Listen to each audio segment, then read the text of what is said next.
We have a very special guest to help welcome you and open this great day about robotics and autonomous systems, and that is my very own Congresswoman Debbie Dingell, who represents the 12th District of Michigan.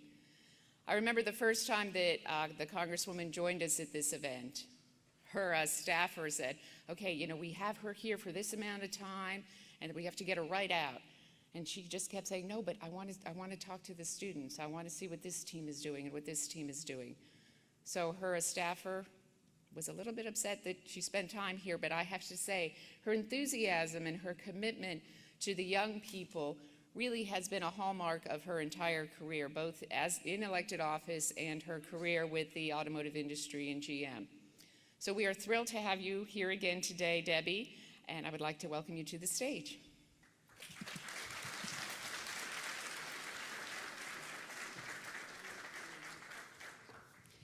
Good morning.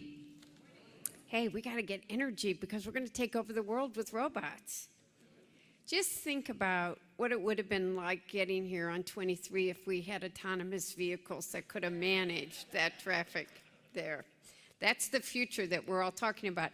And I got pulled over here, so I didn't get to see, and I'm going back over there to see the students' project on autonomous vehicles because it's really important to me, and you all are our future. So I can't tell you how great this is become a tradition for me to come here and kick off Michigan Robotics Day because it's really an exciting day, and we celebrate innovation, technology, and our young people all at the same time.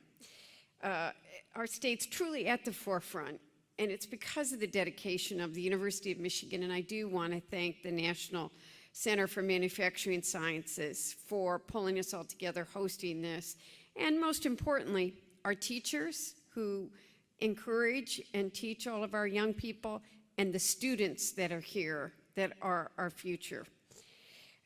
Each year at Michigan Robotics Day, the innovations get more and more impressive. I hope you all will take time to, I was listening to a group of 9-year-olds and 10-year-olds who've put together a way to help feed those who, there is a recognition even at that age that we still have hungry people in our community, and they've put together a program to take people who waste food and to find a way to save it and get it into a program that will help others.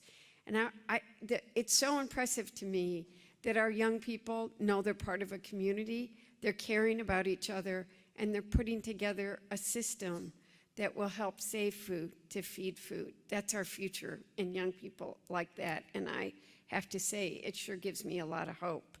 So thank you to everybody who makes today possible. I love coming to this event because first I know that our robots here in Michigan are among the very best, and we can win against anyone. Not that I'm competitive, but I am.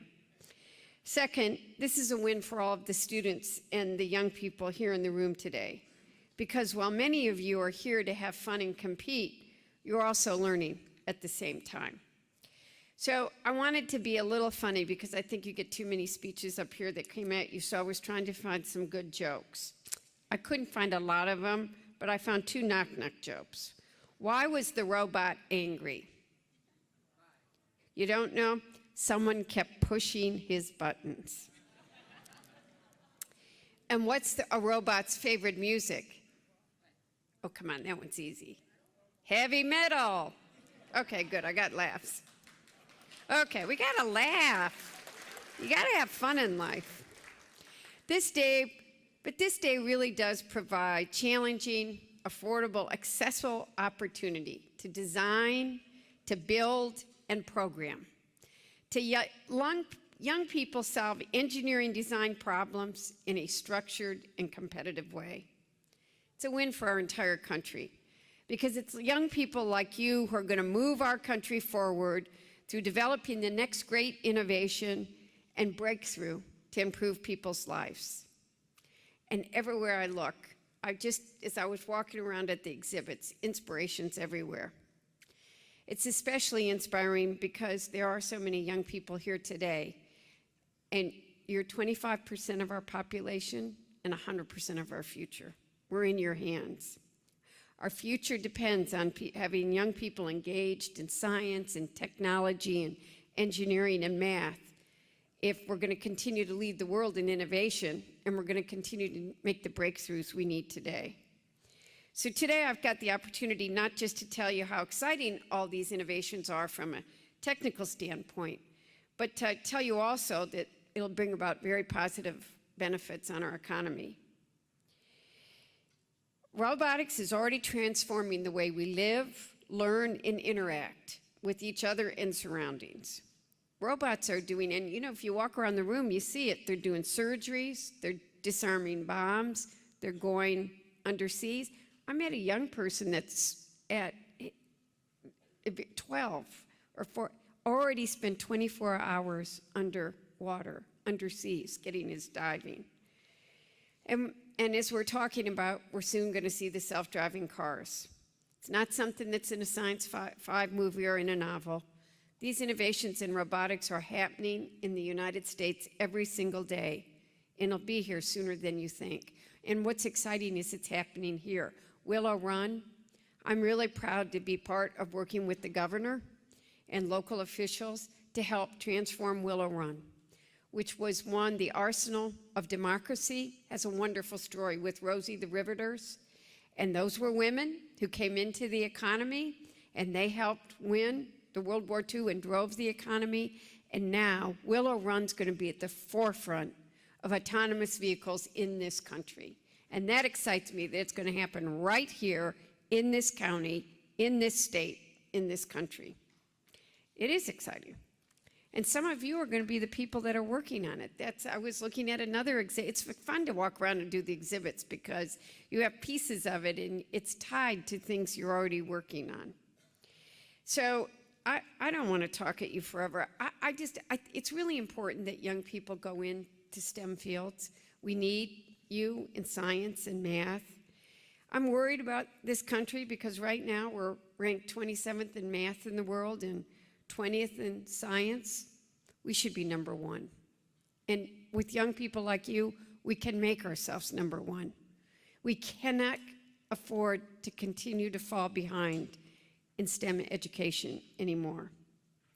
So I really want to, and what was exciting is last week, how many saw that Michigan was in the top 5 states for creating technology jobs? And we're in the top 10. It was great news.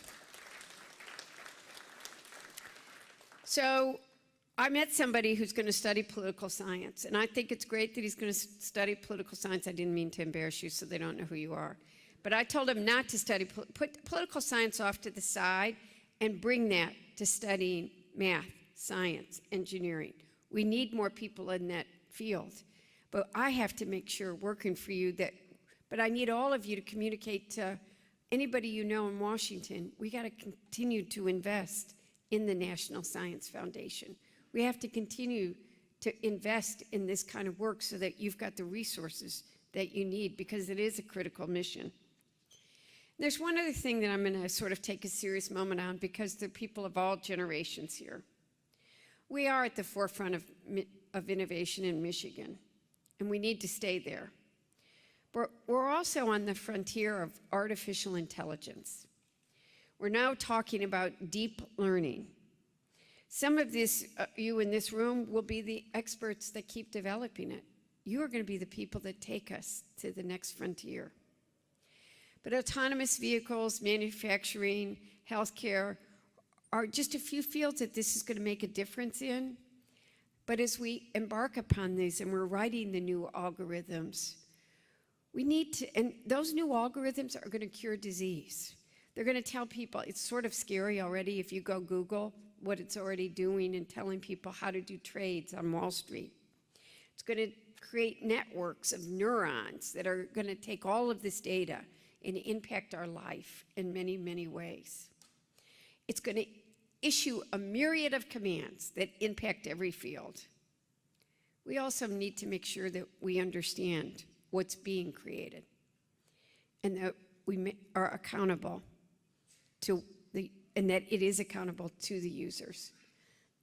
Some of the people in this room are going to be the geniuses that develop artificial intelligence. We need to make sure that artificial intelligence stays safe and beneficial.